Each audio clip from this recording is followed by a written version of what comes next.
Shalom saudaraku, jumpa lagi dengan channel Legend of Jesus memberitakan kabar baik bagi semua orang. Saudaraku, kali ini kita akan membahas di mana ayat Yesus menyebut dirinya sebagai Allah. Karena ini merupakan dasar kepercayaan Kristen, sehingga sering diperdebatkan untuk meruntuhkan iman kita sebagai orang Kristen. Kita akan membahas ini agar kita dapat menjawab saat ditanya oleh orang yang tidak tahu atau hanya mau ngetes kita saja. Sebelum kita bahas lebih lanjut, buat Anda yang baru menemukan channel ini dan belum subscribe, silakan subscribe karena subscribe itu gratis. Saudaraku, ada pandangan sementara orang yang meragukan kealahan Yesus karena mereka menyangka bahwa di kitab suci tidak ada ayat yang mengatakan bahwa Yesus adalah Allah. Nampaknya mereka sampai pada kesimpulan ini karena mereka membedakan istilah Tuhan dengan Allah. Mereka mengabaikan banyaknya ayat lain yang secara implisit namun jelas menyatakan bahwa Yesus adalah Allah. Mereka tidak mengartikan kitab suci dengan terang tradisi suci para rasul. Gereja Katolik tidak membedakan istilah antara Tuhan dengan Allah, karena memang keduanya sama maknanya. Jika mengacu kepada sabda ilahi bahwa kata kurios dalam bahasa Yunani dan Adonai dalam bahasa Ibrani, Tuhan dapat mengacu juga kepada arti kata tuan atau bahkan suami. Itu memang benar, tetapi jika istilah itu ditunjukkan kepada sang ilahi, maka istilah tersebut mengacu kepada Allah yang sama. Itulah sebabnya di dalam ayat kitab suci, istilah Allah dan Tuhan sering diletakkan berdampingan dan sejajar untuk menunjukkan kesetaraan makna istilah tersebut. Beberapa contoh ayat yang menyebutkan Yesus sebagai Tuhan dan Allah, sebagai Mesias, Kristus, anak Allah, dan juga dengan demikian sehakikat dengan Allah adalah: 1. Di dalam Mahkamah Agung, sebelum para tua-tua Yahudi membawa Yesus untuk dihukum mati. Kalau begitu, engkau ini anak Allah, Matius 26 ayat 63. Katakanlah kepada kami, engkau Mesias, anak Allah atau tidak? Jawab Yesus, kamu sendiri telah mengatakan bahwa akulah anak Allah. Lalu kata mereka, untuk apa kita perlu kesaksian lagi? Kita ini telah mendengarnya dari mulutnya sendiri. Lukas 22 ayat 70 sampai dengan 71. Santo Thomas Aquinas dalam bukunya Catena Aurea menjelaskan ayat ini di dalam Injil Matius dengan mengutip pengajaran Santo Ambrosius. Tuhan Yesus telah berkehendak untuk membuktikan bahwa dirinya adalah raja atau anak Allah daripada mengatakan bahwa dirinya sendiri adalah raja atau anak Allah, sehingga mereka, para tua-tua Yahudi, tidak mempunyai alasan untuk menghukumnya ketika mereka mengetahui kebenaran yang atasnya mereka menuntut dia. Maka Yesus berkata, kamu sendiri mengatakan bahwa akulah anak Allah. Yesus mengatakan dirinya sebagai anak Allah dengan berkata aku adalah, yang mengacu kepada perkataan Allah kepada Nabi Musa pada semak yang berapi.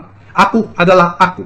Keluaran 3 ayat 14. Aku adalah aku adalah arti dari kata Yahweh, istilah Alfa dan Omega, sebab awal dan tujuan akhir segala sesuatu, yang mengacu kepada Allah sendiri. Juga dikatakan oleh Kristus tentang siapa dia di dalam Wahyu 1 ayat 8, Wahyu 21 ayat 6, Wahyu 22 ayat 13. Itulah sebabnya Yesus mengatakan bahwa sebelum Abraham ada, ia sudah ada terlebih dahulu. Yohanes 8 ayat 58. Dan justru karena jawaban ini yang secara jelas menyatakan bahwa ia adalah Allah, maka Yesus dijatuhi hukuman mati atas tuduhan menghujat Allah. Yesus jelas menyatakan bahwa ia adalah Tuhan.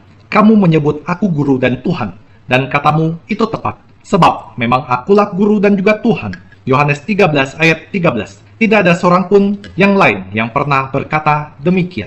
Kedua, ketika Rasul Thomas menyebut Yesus yang telah bangkit dan menampakkan dirinya, ia berkata, ya Tuhanku dan Allahku. Yohanes 20 ayat 28. Kitab Mazmur dalam perjanjian lama juga menyebut Allah dengan sebutan Elohim, God, dan juga Adonai. Lot, terjanglah dan bangunlah, membela hakku, membela peranku, ya Allahku dan Tuhanku. Mazmur 35 ayat 23.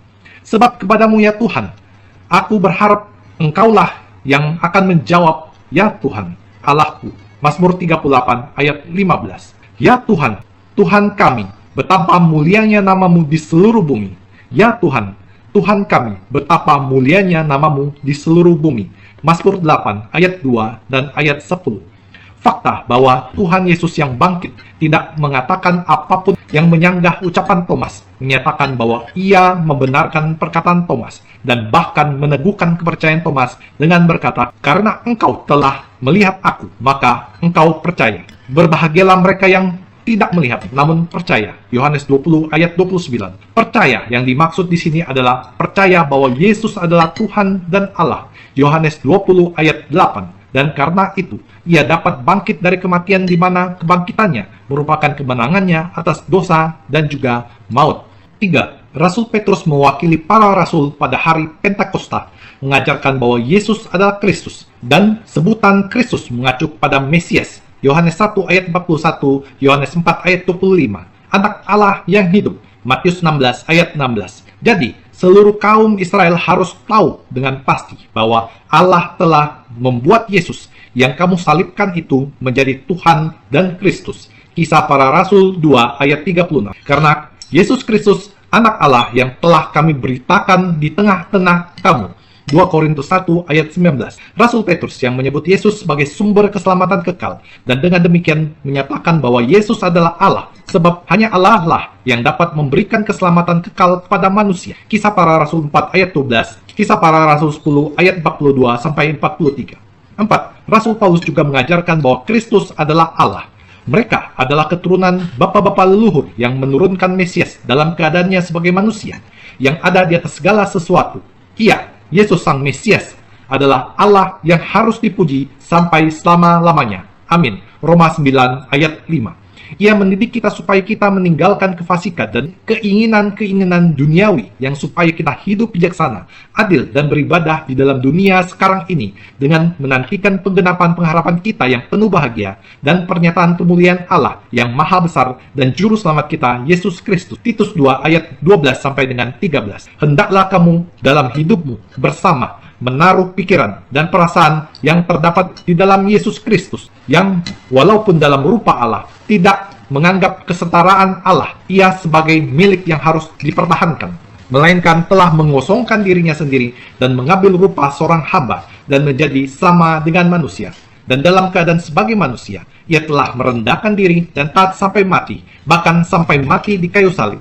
Itulah sebabnya Allah sangat meninggikan dia dan mengaruniakan kepadanya nama di atas segala nama, supaya di dalam nama Yesus bertekuk lutut segala yang ada di langit dan yang ada di atas bumi dan yang ada di bawah bumi, dan segala lidah mengaku Yesus Kristus adalah Tuhan, bagi kemuliaan Allah Bapa. Filipi 2 ayat 5 sampai dengan 11. Sedangkan di banyak ayat lain, Rasul Paulus menyatakan bahwa Yesus adalah Allah yang walaupun berbeda pribadi dengan Allah Bapa, namun satu dan setara dengan Dia.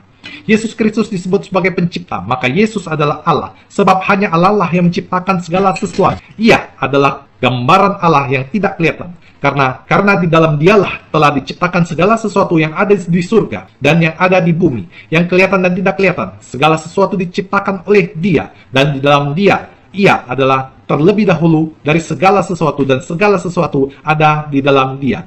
Kolose 1 ayat 15 sampai dengan 17. Karena seluruh kepenuhan Allah berkenan diam di dalam Dia. Kolose 1 ayat 19. Namun bagi kita hanya ada satu Allah saja, yaitu Bapa yang ada padanya, berasal dari segala sesuatu, dan yang untuk Dia kita hidup. Dan satu Tuhan saja, yaitu Yesus Kristus, yang olehnya segala sesuatu telah dijadikan, dan karena Dia kita hidup. 1 Korintus ayat 6. Ia adalah cahaya kemuliaan Allah dan gambaran wujud Allah, dan menopang segala yang ada dengan firman-Nya yang penuh kekuasaan. Ibrani 1 ayat 3. Hanya Allah sajalah yang menopang segala ciptaannya dengan firman-Nya. Rasul Yohanes juga mengajarkan bahwa Yesus Sang Firman adalah Allah. Pada mulanya adalah firman. Firman itu bersama-sama dengan Allah, dan firman itu adalah Allah. Ia pada mulanya bersama-sama dengan Allah. Segala sesuatu dijadikan oleh Dia, dan tanpa Dia tidak ada sesuatu pun yang telah jadi dari segala yang telah dijadikan di dalam Dia. Dan hidup itu adalah terang manusia. Firman itu telah menjadi manusia dan diam di antara kita, dan kita telah melihat kemuliaan-Nya, yaitu kemuliaan yang diberikan kepadanya sebagai anak tunggal Bapa, penuh kasih karunia dan kebenaran. Yohanes 1 ayat 1 sampai 4 dan ayat 14. Apa yang telah ada sejak semula, yang telah kami dengar dan telah kami lihat dengan mata kami, yang telah kami saksikan dan yang telah kami raba dengan tangan kami, tentang firman hidup, itulah yang kami tuliskan kepada kamu. Hidup itu telah dinyatakan dan kami telah melihatnya, dan sekarang kami bersaksi dan memberitakan kepada kamu tentang hidup kekal, dan ada bersama-sama dengan Bapa, dan yang telah dinyatakan kepada kami. Apa yang telah kami lihat dan telah kami dengar itu, kami beritakan kepada kamu, juga supaya kamu pun beroleh persekutuan dengan kami. Dan persekutuan kami adalah persekutuan dengan Bapa dan dengan anaknya, Yesus Kristus. 1 Yohanes 1 ayat 1 sampai dengan 4. Di samping ayat-ayat ini, terdapat begitu banyak ayat yang lain di dalam kitab suci yang menyatakan kealahan Yesus. Demikian saudaraku, semoga iman Anda semakin diteguhkan dan pengetahuan Anda semakin dalam tentang Yesus. Tuhan Yesus memberkati kita semua. Demi nama Bapa dan Putra dan Roh Kudus. Amin.